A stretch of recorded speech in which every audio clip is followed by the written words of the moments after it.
por mais este sábado, te agradecer por estarmos aqui em tua casa, reunidos para te louvarmos e adorarmos ao teu santo nome. Amém. Nesse momento, Senhor, pedimos que o teu Santo Espírito venha nos usar nesta manhã. Amém. Venha nos dar sabedoria, Senhor, para que ao abrirmos a tua palavra, possamos aprender mais de ti. Amém. E que as lições que aprendermos possamos fixar em nossas mentes e nossos corações e colocar em prática nosso dever diário. Amém. Nos abençoe, fique conosco. Em nome de Jesus, que eu peço e agradeço por essas bênçãos. Amém. Amém.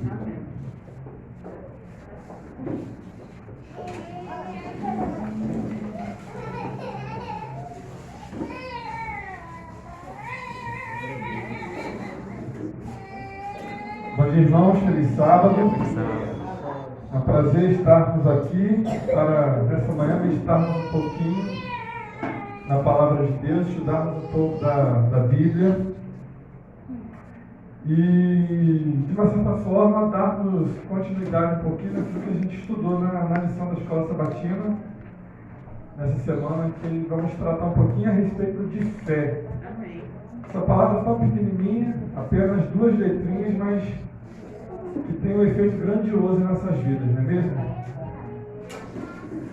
E a gente sabe, né, irmãos, a gente vive dias difíceis, né, dias complicados, a gente tem perdido familiares, entes queridos, amigos, né, para uma doença que a gente surgiu do nada, digamos assim, e a gente está vendo aí, né, a grande catástrofe, né, que a gente está vivendo a nível mundial. E aí, eu não sei se você já parou para se fazer essa pergunta, né, mas qual é o propósito de Deus, né, em meio a isso tudo? Qual é o propósito de Deus para a gente não se esquecer, né, de que a gente está realmente caminhando para o fim dos tempos, não é só uma palavra que a gente fala da boca para fora. Qual é o propósito de Deus em meio a isso tudo, né? E aí a gente estudou na lição dessa semana, o verso para memorizar falava que o justo viverá pela fé. E em dias aí tão complicados, em dias tão difíceis, né? Qual é a fé? Que tipo de fé é requerido de cada um de nós? Convido você a abrir sua Bíblia comigo em Lucas, capítulo 17.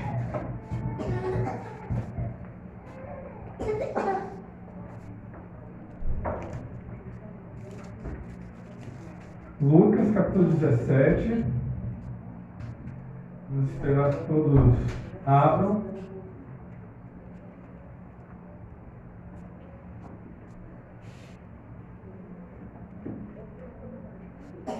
Amém? Verso 11, acompanhe comigo. De caminho para Jerusalém, passava Jesus pelo meio de Samaria e da Galileia. Observe o início aí, né? De caminho. Então Jesus ele estava aí numa viagem, estava aí num deslocamento. Pule comigo aí para o verso 20. Durante esse trajeto, durante essa viagem, né?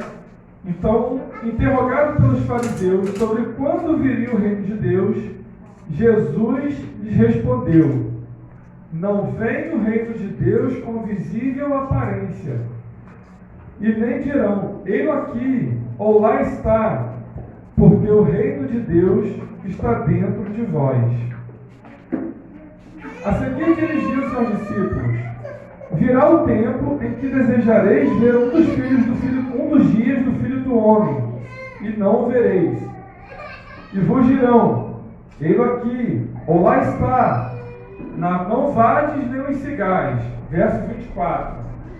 Porque assim como o relâmpago fuzilando brilha de uma a outra extremidade do céu, assim será no seu dia o Filho do Homem. Mas importa que primeiro ele padeça muitas coisas e seja rejeitado por essa geração. Assim como foi nos dias de Noé, será também nos dias do Filho do Homem. Comiam, bebiam e davam-se em casamento até ao dia em que Noé entrou na arca e veio o dilúvio e destruiu a todos. E aí eu vou fazer uma pausa aqui, né? Quando fala comiam, bebiam e davam-se casamento, né?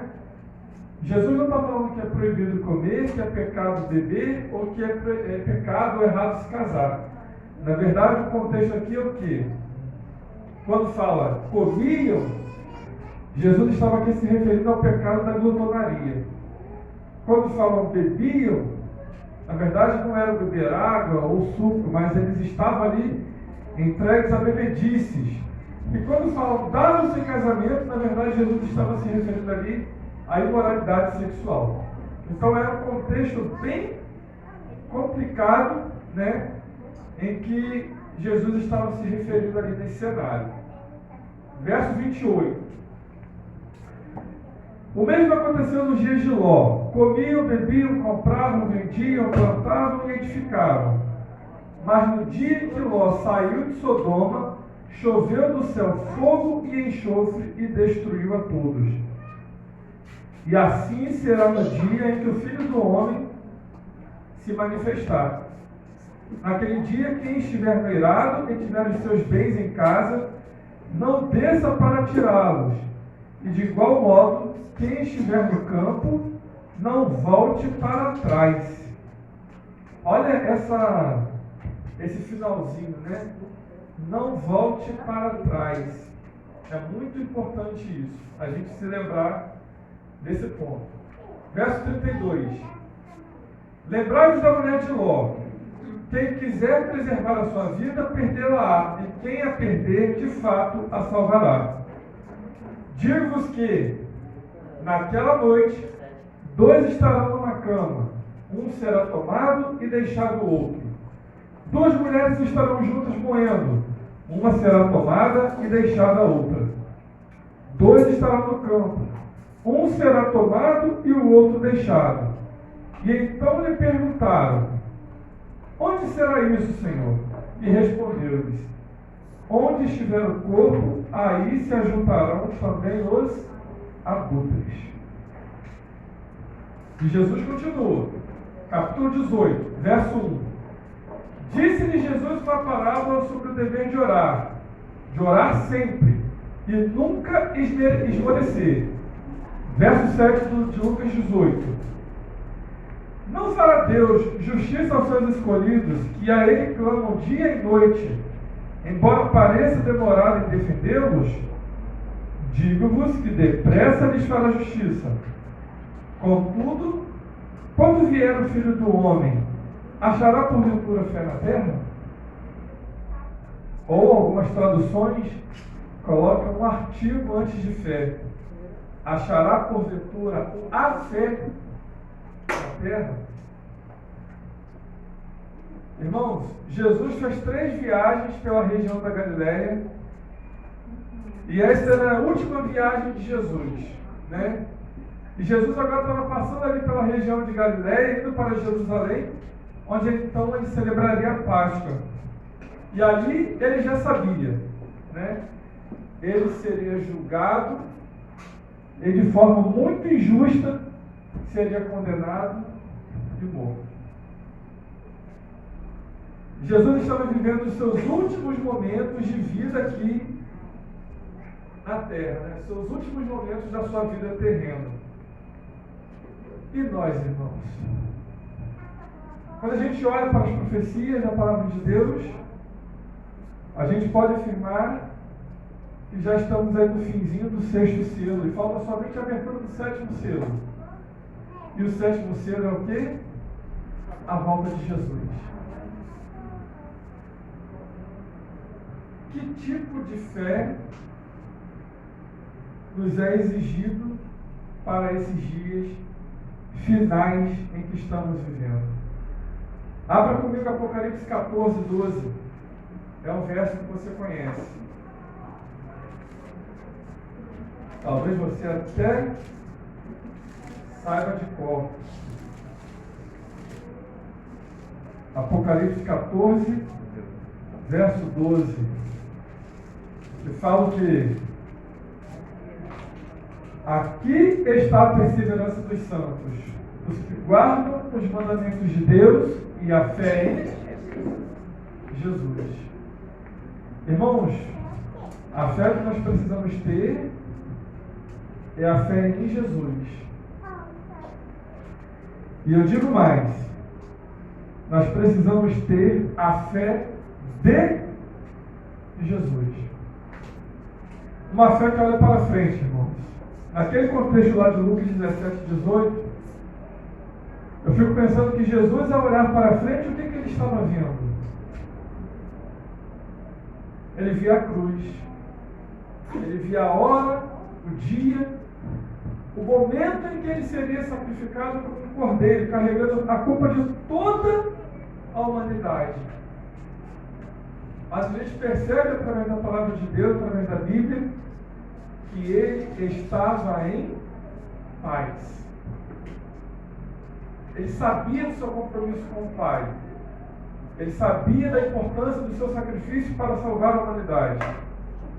E ele estava em paz, apesar de todo o cenário que se desenhava para ele naquele momento. E é essa fé que a gente precisa. A fé de Jesus. Nós estamos indo para o tempo de angústia, né? Dias difíceis e ainda mais complicados virão. E a gente não deve se esquecer das palavras de Paulo, né? O que Paulo nos fala? Quando ouvires paz, eis que lhes virá o quê? Repentina destruição. E aí eu fico pensando, será que a gente já passou o período de paz? Ou o período de paz ainda vai vir? E se o período de paz ainda vai chegar, como serão então esses dias difíceis? Mais difíceis ainda do que os que a gente vive hoje? Jesus estava em viagem, irmãos. Ele estava indo para Jerusalém para celebrar a Páscoa. E nós também estamos a caminho de Jerusalém. Amém.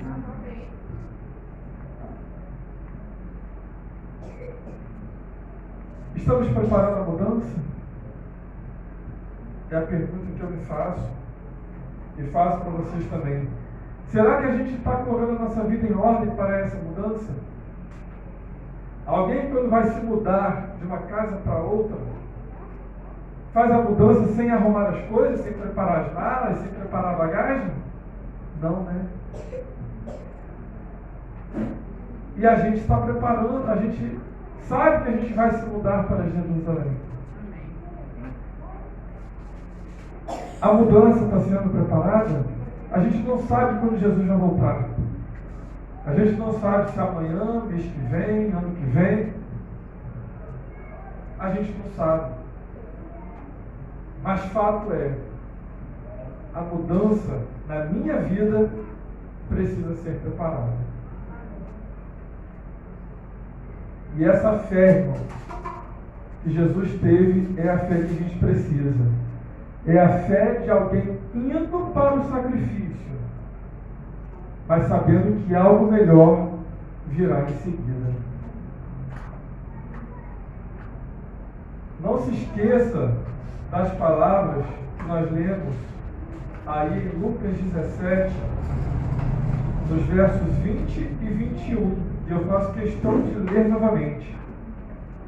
Interrogado pelos fariseus sobre quando viria o reino de Deus, Jesus lhes respondeu: não vem o reino de Deus com visível aparência, e nem dirão, ele aqui ou lá está, porque o reino de Deus está dentro de vós. 1 João 5,12 também tem uma palavra importante para meditarmos nessa manhã, que fala o seguinte: aquele que tem o Filho tem a vida. Aquele que não tem o Filho de Deus não tem a vida. Irmãos, Jesus falou o quê? O reino de Deus está dentro de vós. E só é possível ter o reino de Deus dentro de nós se temos o quê? um relacionamento com Deus. E é isso que João está falando. Aquele que tem o Filho tem a vida. Irmãos, Deus não precisa de uma igreja, um local fixo, palpável, paredes, para ser adorado. 2020 foi o ano que as igrejas ficaram fechadas, mas a igreja de Deus não esmoreceu. Não devemos nunca nos esquecer que a igreja somos nós, cada um de nós. E é somente isso que Deus precisa, das nossas vidas, dos nossos corações. Abra comigo 2 Pedro, bem pertinho aí de 1 João, que a gente acabou de ler. 2 Pedro, capítulo 2, a partir do verso 4, diz o seguinte: ora, se Deus não poupou anjos quando pecaram, antes, precipitando-os no inferno, os entregou a abismos de trevas, reservando-os para juízo. E não poupou o mundo antigo, mas preservou a Noé, pregador da justiça, e mais 7 pessoas, quando fez vir o dilúvio sobre o mundo de ímpios, e reduzindo a cinzas as cidades de Sodoma e Gomorra, ordenou-as à ruína completa, tendo-as posto como exemplo a quantos venham a viver impiamente. Ele livrou o justo Ló, afligido pelo procedimento libertino daqueles insubordinados. Irmãos, Noé, o pregador da justiça, foi livrado, ele e mais 7 pessoas. E Ló, o justo que vivia em meio à imoralidade. Irmãos, não são dias diferentes dos nossos. A gente vive dias em que temos ruptura familiar.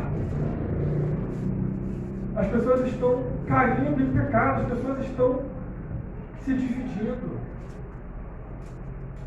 Lucas, quando fala, e a gente leu aqui, que 2 estão na cama, um será tirado, o outro deixado, 2 estarão moendo, uma será tirada, a outra deixada. Esse é um verso que é muito usado por cristãos aí para argumentar a respeito da teologia do arrebatamento secreto.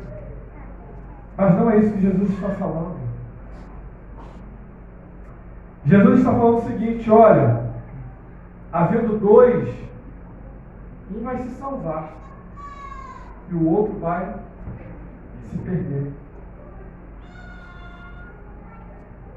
Um será levado para o céu e o outro, infelizmente, será deixado. Vivemos, irmãos, esse momento de ruptura entre famílias, entre amigos e até mesmo na igreja.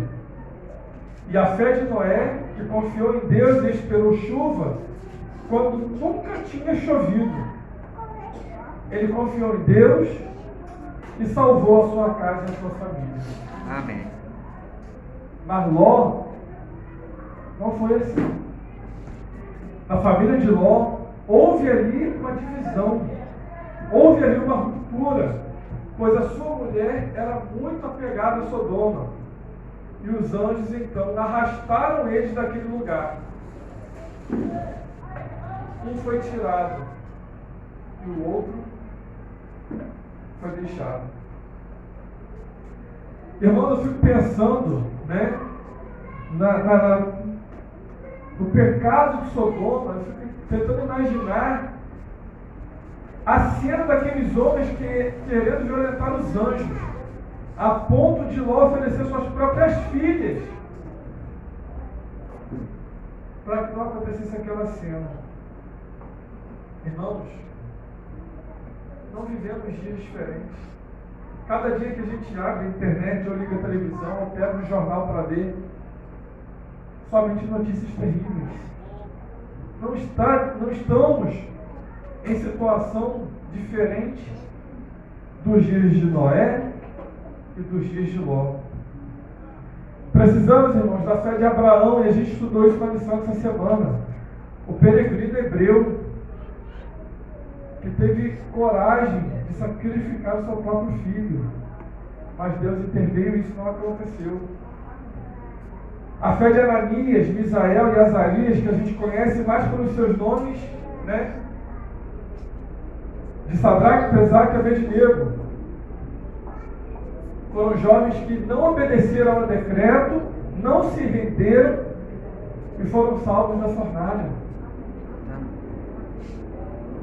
E tal qual esses 3 jovens, em breve nós teremos uma situação parecida, um decreto universal, nos convocando, nos obrigando a uma falsa adoração. E aí a pergunta: vamos escolher a fornalha ou vamos nos render a um governo que vai nos corromper? Irmãos, se Deus quiser nos livrar, como livrou aqueles 3 jovens, Ele vai nos livrar. Mas nos prostrar e adorar não devemos jamais. Como o John falou aqui mais cedo, o justo viverá pela fé, mas alguns terão sua vida ceifada. Não sabemos qual é o propósito de Deus em meio a isso tudo, mas eu só tenho que confiar que Deus é soberano. Irmãos, Martinho Lutero, ele fala que é impossível pregar o Evangelho e não sofrer perdas, não sofrer danos. Nunca uma pessoa é tão grande diante de Deus quando ela se torna mártir por causa de Deus. Todo mártir é um vencedor diante de Deus. Amém. E a gente sabe que aqueles que morreram por causa da pregação do Evangelho, inclusive terão suas vestes diferenciadas para o reconhecermos no céu e na nova terra. Irmãos, a fé desses 3 jovens hebreus, a fé de Daniel, que foi salvo na cova dos leões, a fé de Estevão, que foi apedrejado até a morte, a fé de Esther, diante do decreto de morte, a fé de Paulo, enfim, são muitos os exemplos. Se a gente abrir o capítulo 11 de Hebreus, a gente tem ali uma galeria de seres humanos imperfeitos, como cada um de nós, mas que tinham fé. E a gente tem às vezes a tendência de olhar, né, para Abraão, para Moisés, para Daniel, mas existem, todos eles eram seres humanos imperfeitos. Davi, que cometeu um pecado tão terrível, também está na galeria. Lucas 18, verso 1, que a gente leu aí, Jesus disse-lhes uma parábola sobre o dever de orar sempre e nunca esmorecer. Irmãos, se não queremos esmorecer, a gente não pode parar de orar, de ter uma vida de comunhão com Deus. Certamente, irmãos, o sábio disse as seguintes palavras, e elas são fortes: por trás de cada apostasia existe um drama de uma Bíblia abandonada. Ninguém cai no erro, ninguém cai em pecado sem abandonar a palavra de Deus. E ninguém cai de uma hora para outra. A pessoa vai enfraquecendo aos poucos. Ela deixa de orar, ela deixa de estudar a Bíblia, estudar a lição, deixa de vir à igreja. E uma coisa vai puxando a outra. E a pessoa vai fraquejando até esmorecer. Em Lucas 18, Jesus fez uma pergunta: quando vier o Filho do Homem, haverá fé na terra? Irmãos, eu não sei você, mas eu já parei para me perguntar por que Deus está permitindo uma pandemia em todo o planeta. Uma situação que Até alguns anos atrás era difícil de imaginar que a gente viveria dias como esse.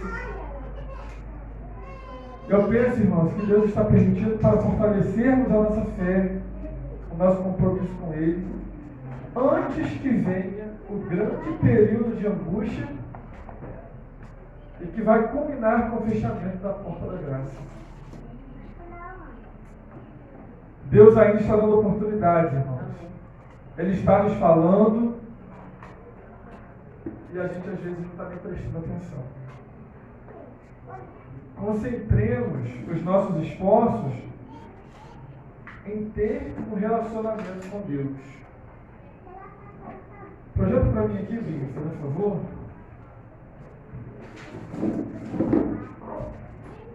Primeiro slide.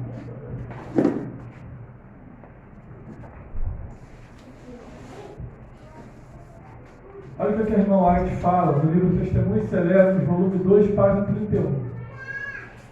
Quando a religião de Cristo for mais desprezada, quando a sua lei mais desprezada for, então deve nosso zelo ser mais ardoroso e nosso ânimo e firmeza mais inabaláveis. Permanecer em defesa da verdade e justiça, quando a maioria nos abandona. Ferir as batalhas do Senhor, quando são poucos os campeões, essa será a nossa prova. Naquele tempo, devemos tirar calor da frieza dos outros, coragem de sua covardia e lealdade de sua traição. Palavras fortes, né?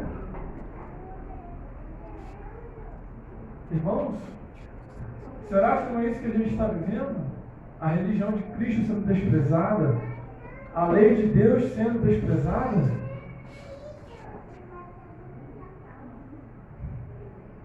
Nesse tempo de pandemia, eu parei para ler, ainda em 2020, para ler novamente, né, o livro Grande Conflito. E aí, ali realmente, eu até li essa versão nova dessa última coleção, se não me falha a memória, acho que o título é Os Resgatados, se não me falha a memória. E aí me prendi muito ali, né, aos capítulos quando fala ali da Idade Média, do tempo da Reforma. E aí a gente tem ali todo um detalhamento a respeito de Martinho Lutero, que a gente chama de herói da Reforma. E Lutero repetiu o tempo todo: você não pode pregar o Evangelho sem sofrer danos, sem sofrer críticas. E eu peço, irmãos, se você tem o livro O Grande Conflito na sua casa, leia, estude, sobretudo o capítulo 7, que fala o seguinte: Lutero, o homem para o seu tempo. E veja, irmãos, que inspiração para as nossas vidas. Projeta para mim, Binho, o slide 2, por favor. Eu tentei separar alguns trechos desse capítulo do Grande Conflito. Esse é Martinho Lutero, você o conhece. Pode passar, por favor. Olha o que o livro O Grande Conflito fala, né? Ainda que acendessem por todo o caminho de Worms a Wittenberg uma fogueira cujas chamas atingissem o céu, em nome do Senhor eu caminharia pelo meio delas, compareceria perante eles, entraria pelas mandíbulas desse hipopótamo e lhe quebraria os dentes, confessando o Senhor Jesus Cristo. Mesmo que houvesse tantos demônios em Worms como telhas nos telhados, eu ali entraria. Irmãos, Worms, essa cidade, ali tinha um parlamento sob domínio papal. E as pessoas não queriam que Lutero fosse para lá, justamente para ele não ser condenado. Mas olha o que ele fala, né? Eu entraria pelas mandíbulas desse hipopótamo. Ele teve fé. Ele não teve medo. E ele foi. E olha o que esse homem fez por Deus. Pode passar para mim, por favor, o próximo slide. Olha o que o irmão White diz, e eu tirei esse texto dessa versão aí.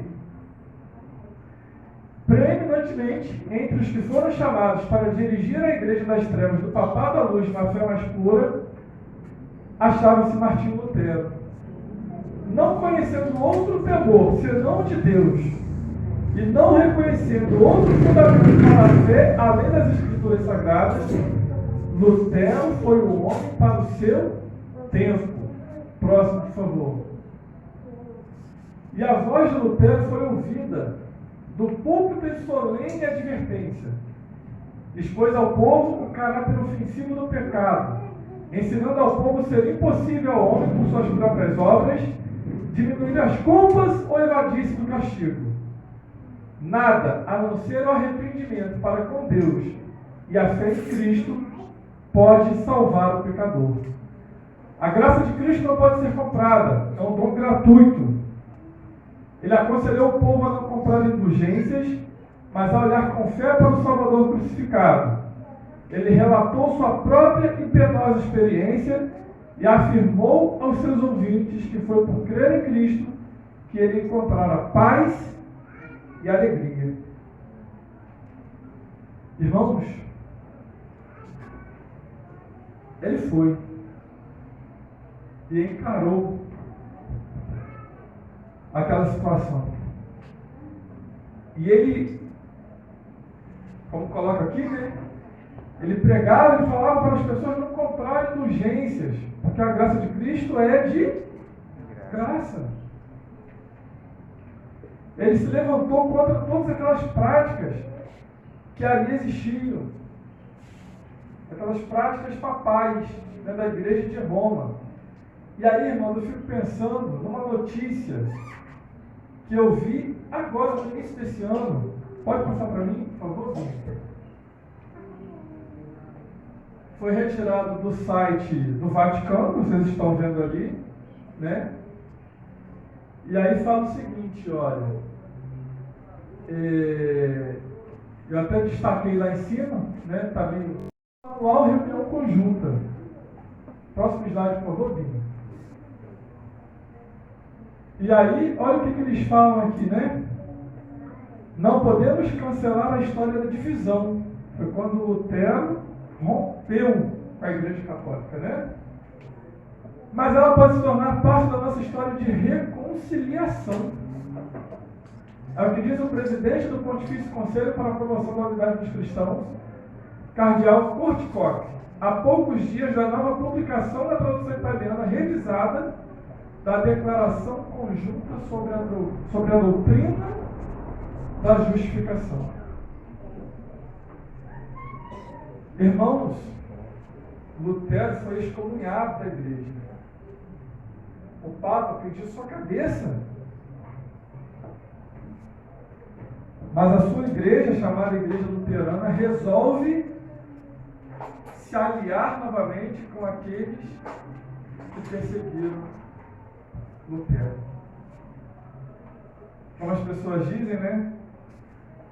Se Lutero tivesse o poder de ouvir e ler essas coisas, certamente estaria se revirando no seu túmulo. Será que ele aprovaria essa junção novamente? Depois de sofrer tudo que ele sofreu,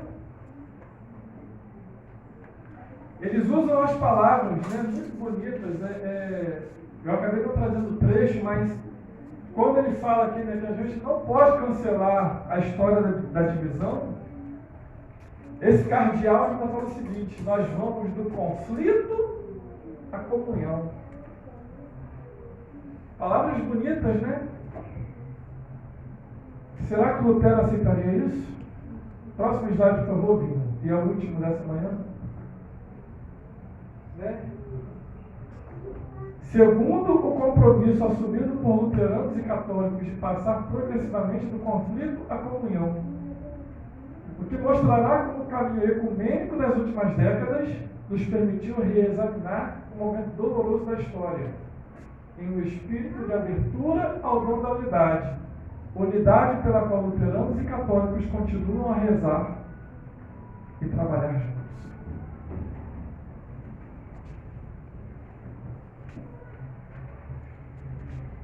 quando ouvires falar paz, paz, eis que lhes vem repentina destruição. Irmãos, como eu falei, a gente não sabe o dia, a hora, o momento em que Jesus vai voltar. Mas devemos ter fé e estarmos preparados para encontrar com Ele. Amém. Devemos preparar a mudança. Não sabemos, irmãos, quando será a mudança. Mas pelos sinais a gente sabe que está muito próximo. Não falta muito. Meu desejo, minha oração nessa manhã é que possamos olhar para os fatos que estão acontecendo e ter a certeza de que a promessa que Jesus fez, ela é verdadeira. Amém. Ele prometeu que vai voltar. Amém. E certamente Ele vai retornar. Amém. Amém. Convido vocês a colocar em pé e vamos fazer uma oração para encerrarmos então o culto dessa manhã. Pai amado, Pai querido, queremos te agradecer por esse momento de estudo da Tua Palavra. Queremos te agradecer, Senhor, porque nessa manhã podemos refletir um pouco a respeito da fé e que tipo de fé nos é exigido, Senhor, para esses momentos finais da história terrena. Senhor, temos na Tua Palavra, temos na história tantos exemplos, Senhor, de homens que foram pecadores, imperfeitos, Verdade. que falharam, Senhor, em suas caminhadas, mas que tiveram fé em Ti, Senhor. Amém. Amém. Que possamos ter essas pessoas, esses heróis, como exemplo, Senhor, em nossa vida. Amém, Deus. Para que possamos a cada dia termos uma vida de comunhão contigo, Amém, Senhor. Jesus. Para que naquele grandioso dia possamos estar preparados para essa mudança. Que possamos, Senhor, ir para o céu contigo, sermos arrebatados nos ares e desfrutarmos da vida eterna. Amém. Nos ajude, Senhor, perdoe nossas falhas, perdoe nossos erros e pedimos, Senhor, que o Senhor venha afastar de cada um de nós tudo aquilo que nos afasta de Ti. Verdade. Amém. E que a cada dia, Senhor, possamos buscar a Ti em espírito e em verdade. Nos abençoe, fique conosco. É em nome de Jesus que eu peço e agradeço. Amém. Amém. Deus abençoe a todos e um feliz sábado para todo mundo. Amém.